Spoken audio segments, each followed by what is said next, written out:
My name is Walter Schimmel, and I am doing my patient teaching video on the intra-aortic balloon pump.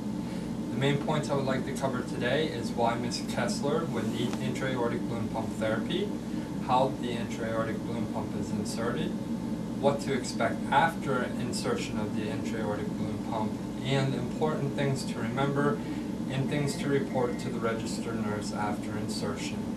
The first thing I'd like to go over is why you specifically need the intra-aortic balloon pump.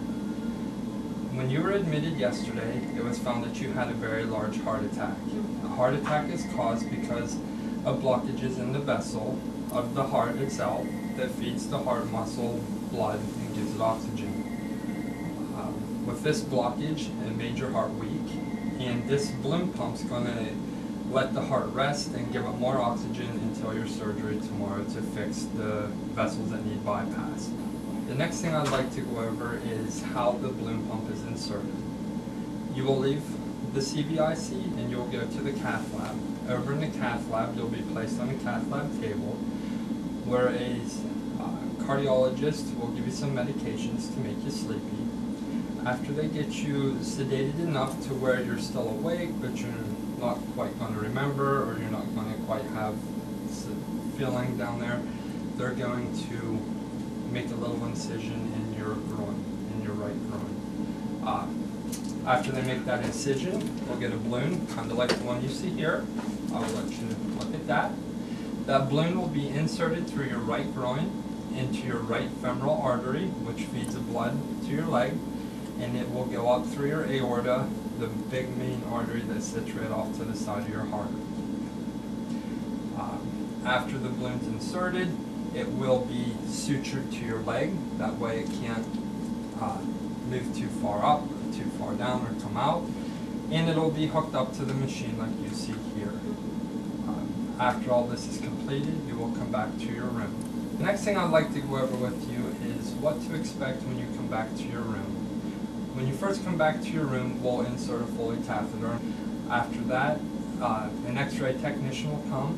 They will do a chest x-ray to make sure that the balloon is in the right place. They don't want it to be too high. They don't want it to be too low. They want it to sit perfectly in your aorta. After the x-ray tech leaves, we'll be doing frequent assessments. So I'll be in here probably the first 15 minutes for like the first hour or two, and then after that I'll be in every hour to do an assessment, and we'll also check the machine. Assessment-wise, what I'll be looking for is pulses in your right foot, because that balloon is going into your right groin. I will be checking your right groin. The reason why I'll be checking your right groin is since it's going into that artery right there, you're at risk for bleeding. The next assessment I'll check is your left radial pulse, or the pulse in your left wrist. The reason why is, and I come in and check your pulse and you don't have a pulse, your arm looks real pale. It could be because that balloon went up a little bit, blocked off that artery, and now you don't have any blood flow to your arm. I will check urine output, because if that balloon goes down too far, it could block off the artery feeding your kidneys its blood supply. And if that happens, you'll have no urine output. Another thing when you come back is you'll hear the balloon pump. Right now it's off, but I want to turn it on so you're not alarmed when you hear these sounds when you first come back. And the balloon pump will sound like this.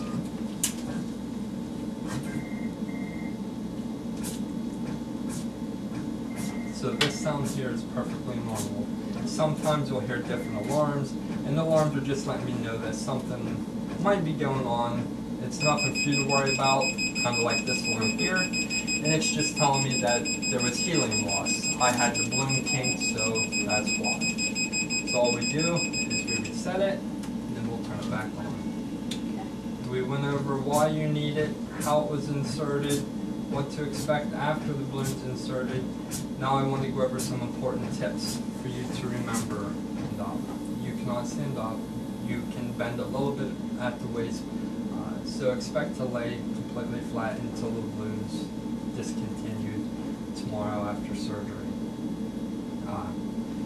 Things that you want to report to me, very important things that you want to report to me is if you have any numbness or tingling in that affected leg, your right leg, if you develop any kind of chest pain, or if you start to feel like wet, kind of oozing drainage coming down your leg, or if you feel down there and you have some blood in your fingers, you want to report that to me immediately. Okay. All right. Do you have any questions on any of the teaching that I taught you today? No, I think you did a good job. Okay. All right. If you do have any questions at any time, we have some literature which I'll be giving you before you get down, and you could always ring the call bell, get a hold of me, and let me know. Okay? Okay, thank you. All right. You're welcome.